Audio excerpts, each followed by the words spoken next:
find daily guides. And right now, in this part of the world, it's been raining. It's raining quite hard, actually, for a while. But that's good because we need some rain here. The quote I found for today is, the best things in life aren't things. The best things in life aren't things. Art Bookwald. So there you are. And today, Reverend Raymont says, embracing the I'm possible. Embracing the I'm possible. First quote is from Emily Dickinson, who said, I dwell in possibility. I dwell in possibility. And Ernest Holmes in Love and Law, it's actually says pages 9.4-5. So I think it's page 9, paragraphs 4 and 5. This is pretty long, but it's pretty clear, actually. He says, we cannot make affirmations and denials for 15 minutes and spend the other 23 hours and 45 minutes denying the thing we have affirmed and affirming the thing that we've denied and obtain the results we seek. We send out the word and it sets in motion the power. But if we begin to think the opposite thing, it neutralizes the word and destroys any possibility of its effect.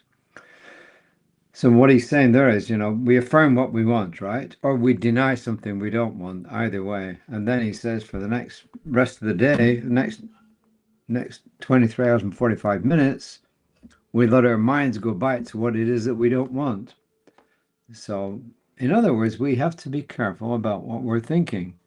And we have to consciously be aware that if we start to think in the opposite direction to what it is that we want, then we got to flip back the switch and change to what we do want. And then Reverend Raymont asked this question. He didn't say, who are you? He says, what are you? How does what you are show up through what you do? He says, if you're a teacher, what do you do? If you're a dancer, what do you do? If you're a chef, what do you do? Then he says, if you are infinite possibility incarnating as you, what do you do? And I'm sure everybody gets the message there.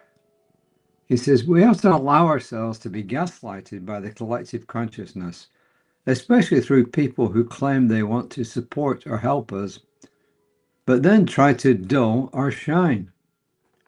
He says, after witnessing a homicide, I started therapy for the first time. Several months later, I finally shared my aspirations, goals, and dreams with my therapist. He says, can you guess what she did? She did the same thing one of my high school teachers did when I told him I wanted to pursue a career in movie special effects. His response was that I was wasting my time on such a lofty dream. He told me I would never be a good artist, let alone a professional. Because of his advice, and then the therapist's advice months later, I buried many of my dreams in favor of more realistic goals. It took me several years to finally re-embrace possibility for myself. Then he says, in what ways can you actively choose to dwell in possibilities today? How can you embody your affirmations as declarations of your true nature, which is why they appear as the activity of your life? How might such an embodied way of being enhance various aspects of your life and the world? And it's kind of ironic that he's saying that, because I'm teaching a class at our local community college called The Trance of Scarcity, and it's based on a book of the same name by a lady called Victoria Castle. And her whole theory is, that our problem is that we embody all this stuff. We embody the negativity, and what we need to embody is the positivity. We just lost a positive person there, one of our cats who dropped off. So he's telling us here that we literally embody it. We feel it in our body. So my question to you is, how do you feel right now? Just stop and think. Tune into your body. How do you feel? And then in the near future, stop and think at different times during the day and feel, how am I feeling? If you're really anxious or upset, see if you can just stop and feel where it is in your body. And then another time when you're elated or happy, where do you feel it in your body?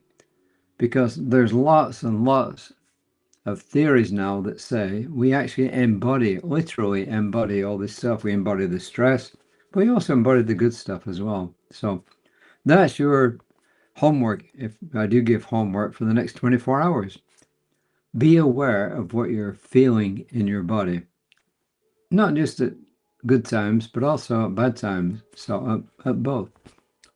What do you feel and where do you feel it? So that's your homework. I don't know if Reverend Lisa gives homework, but she'll be back at 9:15 tomorrow. And my practitioner colleague, Danielle, will be back. Danielle Johnson will be on sometime tomorrow with her midweek meditation. So I have to dash off to a business meeting now, which is why I'm early. So whatever time you get this, I broadcasted this just after 4 p.m. Central Time. And there it is. The affirmation, it's a simple one. I dwell in possibilities of as the nature of who and what I am. I dwell in possibilities as the nature of who and what I am. So see how it goes, just paying attention to what you're feeling. What are you feeling in your body at different times? And once you become aware of doing that, then that in itself becomes a habit. And then when you find yourself tense, you can relax. So if you feel yourself tense right now, just let it go. Just let it go. So my knowing for each and every person here is that you are able to tune into your body and find out how you are thinking and feeling at different times of the day. So until next time, namaste.